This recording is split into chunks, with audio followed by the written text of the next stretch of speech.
Welcome to the Bootstrap Founder. My name is Arvid Kahl and I talk about bootstrapping, entrepreneurship, and building in public. Today, I will talk about one of the most dangerous misconceptions that first-time founders have about their market.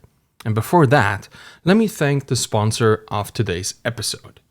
One thing that always reliably confuses me in my own businesses, and it still does to this day, even though I've been doing this for many years, is dealing with financials. I love writing, I love coding, but put me in front of a spreadsheet with a bunch of CSV files from the bank or from some kind of payment processor, and I'll just get very confused. It is just not for me. I don't enjoy doing this. Fortunately, it doesn't have to be for you either.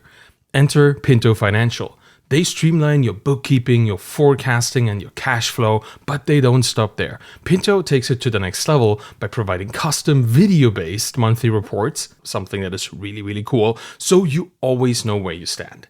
Think of them as your financial lifeline, guiding you through the very choppy waters of business financial management. So, if you're ready to navigate these waters with confidence, visit usepinto.com/learn to learn more about how Pinto Financial can help you build profitably. That's usepinto.com/learn. All right, let's get to our main topic today. We're always on the hunt for the silver bullet, the golden ticket, or the quick fix.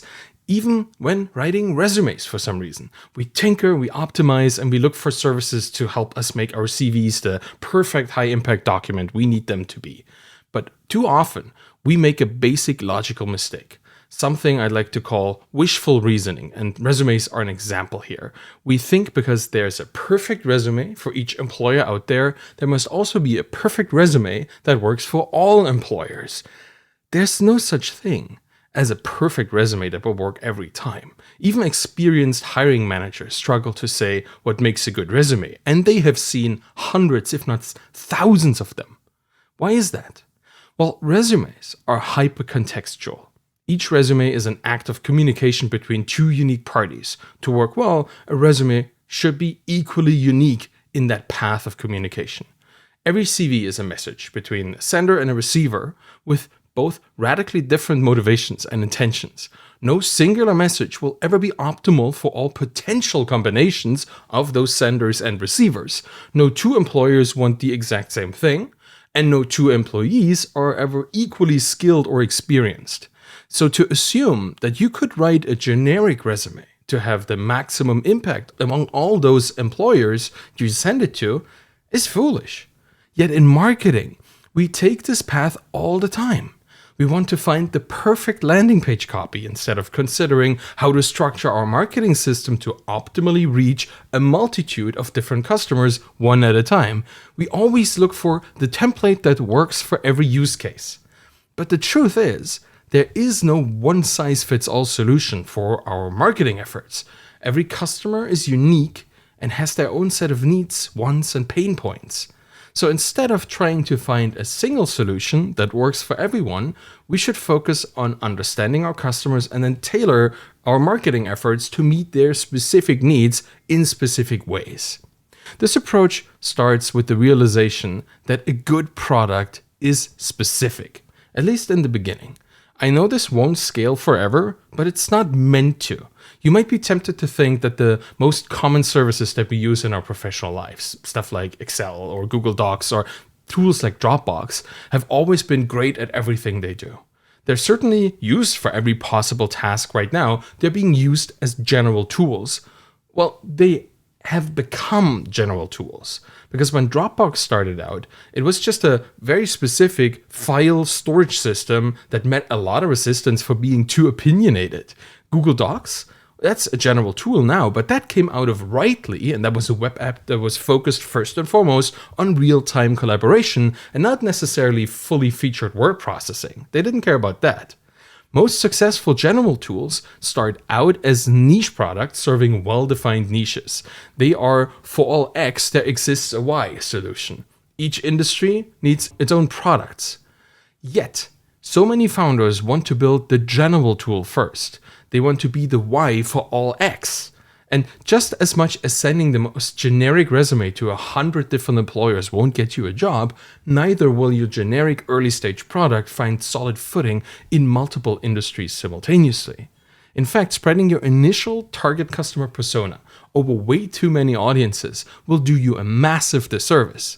You'll be unable to receive clear feedback about the viability of your prototypes, because trying to validate a new product in multiple industries at the same time, that's just diluting an already weak signal. It's quite likely that demand for your product, intentional, conscious demand for your specific solution, is very slim before you start.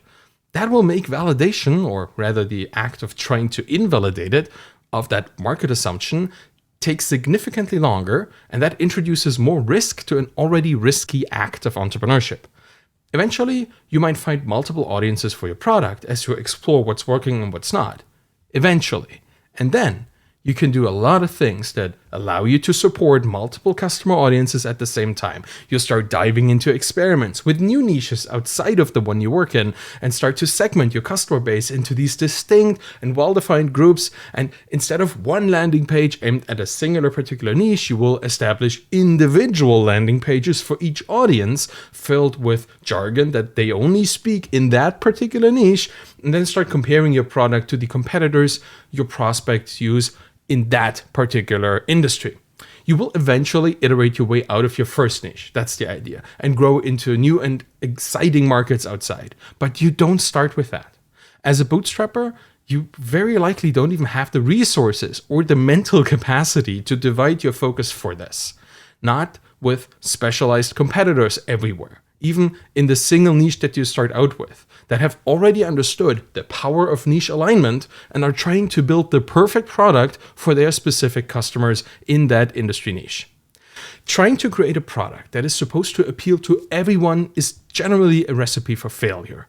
The reality is that building a successful product means addressing a specific need for a particular group of prospective customers. That doesn't mean that you should skip considering market trends or competitors or potential disruptions that might hinder or prevent your long-term success. Any bootstrapper has to pay close attention to market dynamics and consider their broader context to make sure that the chosen niche that you operate in is sustainable and aligned with the demands of the people that you will end up serving. Ever more reason to aim your early business efforts at understanding a particular group of customers the best you can. That's a well-defined niche, and that's where you should start. Don't try to be the X for all Y. Instead, be the best X you can be for any specific Y that you choose to serve and empower. And that's it for today. Thank you for listening to The Bootstrap Founder. You can find me on Twitter at AvidKahl, ARVIDKAHL. You'll find my books and my Twitter course there as well. If you want to support me and the show, please subscribe to my YouTube channel, get the podcast in your podcast player of choice, and leave a rating and a review by going to ratethispodcast.com/founder. Any of this will help the show. Thank you very much for listening, and have a wonderful day. Bye-bye.